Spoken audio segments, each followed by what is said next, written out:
keputusan MK. Ya, justru kami tersenyum karena keputusan MK tersebut ini mencerminkan bahwa ada berbagai upaya-upaya untuk di daerah khusus ibu kota membuat calon tunggal itu nanti tidak dimungkinkan lagi, dan kami mengucapkan terima kasih suara rakyat didengarkan dan PD Perjuangan akan semakin menyatu dengan rakyat dan akan bisa ya mengajukan calon sendiri di Jakarta. Jadi calon yang mengajukan siapa Mas? Untuk soal Aniesnya sama Hendrar. Ya kan calon sendiri bisa mengajukan. Ya nanti kita lihat aspirasi rakyat. Ini kan suatu keputusan yang memberikan angin segar. Sehingga kami langsung berdialog untuk melihat bagaimana harapan-harapan rakyat tersebut. Penetapan Tanggal 27 sampai tanggal 29. Ada yang daftarkan tanggal 27, ada yang didaftarkan tanggal 29. Mas Hasto, terkait dengan peluang Mas Anies dengan Pak Hendrar gimana Pak? Ya namanya peluang kan setiap orang pemimpin yang mendapatkan apresiasi dari rakyat punya ruang untuk dicalonkan, dan itulah yang akan dicermati oleh PDI Perjuangan. PDIP akan mengusulkan nama Pak Anies Baswedan untuk cagup Jakarta, Mas Hasto. Tunggu tanggal mainnya. Mas Anies tadi lewat akun media sosial juga sudah mengutip kata-kata Bung Karno. Kita lirik. Ya Bung Karno kan proklamator bangsa, bapak bangsa. Apalagi di dalam pidato Ibu Mega sebagai inspektur upacara menegaskan Bung Karno ini dalam perspektif geopolitik itu peran kepemimpinannya membebaskan bangsa-bangsa Asia Afrika, terutama bangsa-bangsa Islam. Dan kemudian Bung Karno mendapat gelar pendekar dan pahlawan bangsa Islam. Sehingga inilah yang kemudian Pak Anies memberikan apresiasi, dan kami terima karena Bung Karno adalah bapak bangsa kita semua. Mas Hasto, ini kan yang mengajukan Partai Gelora sama Partai Buruh itu dari DPP PDIP, apakah menyampaikan terima kasih ke kedua partai itu? Ya ini selalu keadilan itu akan mendapatkan jalannya, dan melalui Partai Gelora, Partai Buruh kami mengucapkan terima kasih. Tapi setelah ini akan ada komunikasi lebih lanjut dan lebih intens dengan Pak Anies? Akan lebih lanjut dilakukan komunikasi, bahkan kemarin Pak Baskara juga sudah melakukan komunikasi. Siap lawan 12 partai Mas? Siap lawan. Kita kan bersama dengan rakyat. Ya, yang kita lawan ini ya mereka ya judi online, ya kita harus lawan. Gembong-gembongnya harus kita lawan.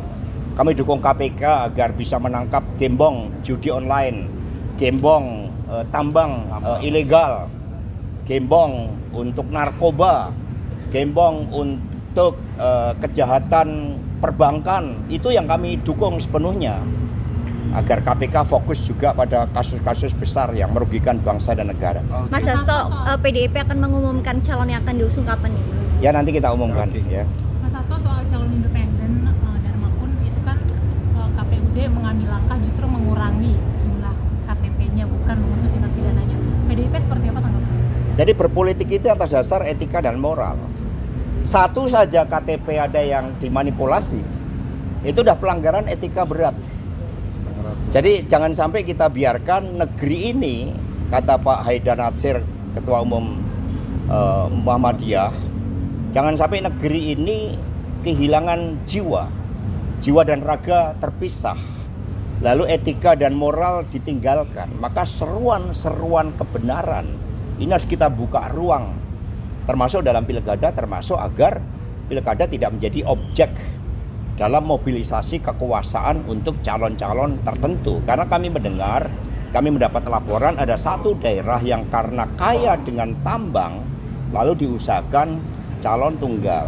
Calon tunggal dari PD Perjuangan juga ada, tetapi ini melalui kerja keras, melalui pengakuan dari rakyat, bukan mobilisasi kekuasaan, bukan menggunakan hukum sebagai alat intimidasi. Mas Hasto, terkait dengan keputusan MK, apakah Bu Mega sudah mengetahui dan bagaimana respon Bu Mega?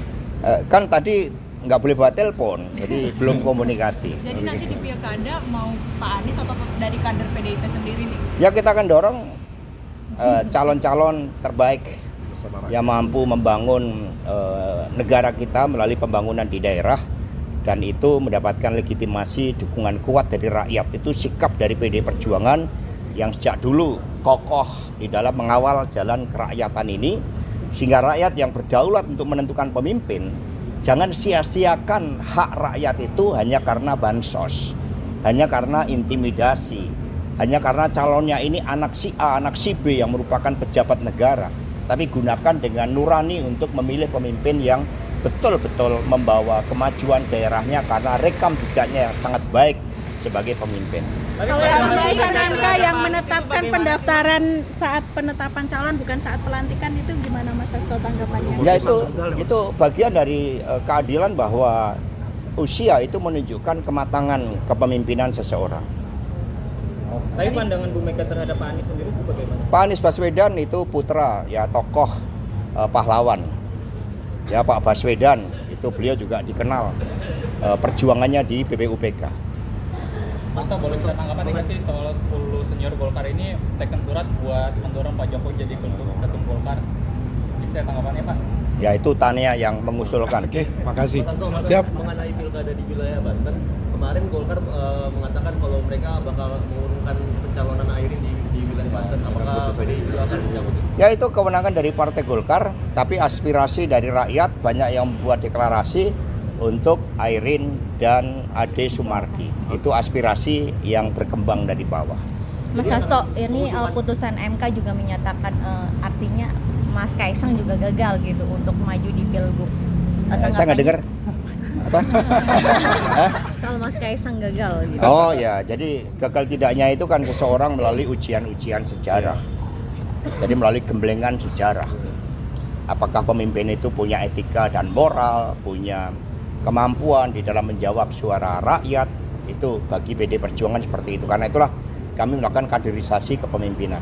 Mas, tindak lanjut dari KPU sendiri harusnya gimana Mas terkait putusan ini? Ya KPU harus tegas. Dulu aja ada perubahan MK 90 langsung dirubah dan itu pelanggaran etika berat. Apalagi ini masih ada waktu. Jadi KPU ya harus melakukan penyesuaian. Mas Hasto, soal lain Mas, pasca reshuffle, apakah PDI berniat untuk menarik menteri-menterinya Mas? Karena kan tersisa 5 nih. Pasca reshuffle kami akan menarik Pak Lauli untuk lebih aktif di dalam memenangkan pilkada, di dalam membangun reformasi sistem hukum kita agar berkeadilan, agar sistem hukum ini betul-betul memastikan bahwa kita adalah negara hukum, bukan negara kekuasaan. Mas Hasto, mengenai pilkada di Jawa Timur, PDIP sendiri akan tetap berkoalisi dengan PKB nggak untuk mengusung Marzuki dan pasangan Marzuki? Ya, Bu Mega itu ikut mendirikan PKB, jadi kami bekerja sama secara empiris. Pada tanggal kita mengumumkan ada 305 kepala daerah. Kerjasama PDI itu ada dengan Golkar, karena proporsional terbanyak pemenang kedua Golkar. Yang ketiga dengan Gerindra. Kemudian dengan PKB, dengan PAN, dengan P3, dengan Hanura. Kami ada kerjasama dengan Nasdem, dengan Perindo, kemudian juga dengan PKS di beberapa wilayah dan PSI. Jadi kami menjadi titik temu dari berbagai calon-calon yang diusung dari daerah sesuai dengan konfigurasi politik di daerah. Pak, ini kan kemarin habis reshuffle ya, kemungkinan dugaan nanti perubahan Undang-Undang MD3 untuk pemilihan ketua DPR gimana? Ya Undang-Undang MD3 ini kan belum dijalankan. Karena ketika rakyat memilih dan menjadikan PDI Perjuangan sebagai pemenang pemilu legislatif, tentu di dalam undang-undang yang disosialisasikan saat itu, ketua DPR RI itu berasal dari PDI Perjuangan. Demikian pula di daerah-daerah lain, mutatis mutandis. Siapa pemenang pemilu di daerah, contohnya di Jawa Barat dari Gerindra, berarti otomatis Gerindra yang menjadi ketua DPR. Kalau terjadi ketua DPRD, kalau terjadi perubahan-perubahan, maka implikasi politiknya akan sangat luas. Apalagi dalam situasi ekonomi yang tidak baik. Nanti resiko-resiko politik, resiko hukum, keamanan, resiko ekonomi itu akan terjadi penggumpalan, dan itulah yang tidak diinginkan oleh PD Perjuangan. Maka jangan kedepankan ambisi kekuasaan. Berpolitik itu taat pada aturan main, dengarkan suara rakyat yang telah memilih di dalam pemilu legislatif. Mas, kemarin tadi kan bilang katanya Ahmad Basara ketemu Pak Anies kemarin. Mungkin konteks pertemuannya bisa jelaskan apa? Loh, saya kan nggak bicara ketemu Pak Anies. Pak Ahmad Basara sudah bertemu melakukan komunikasi politik. Oke. Ya cukup ya.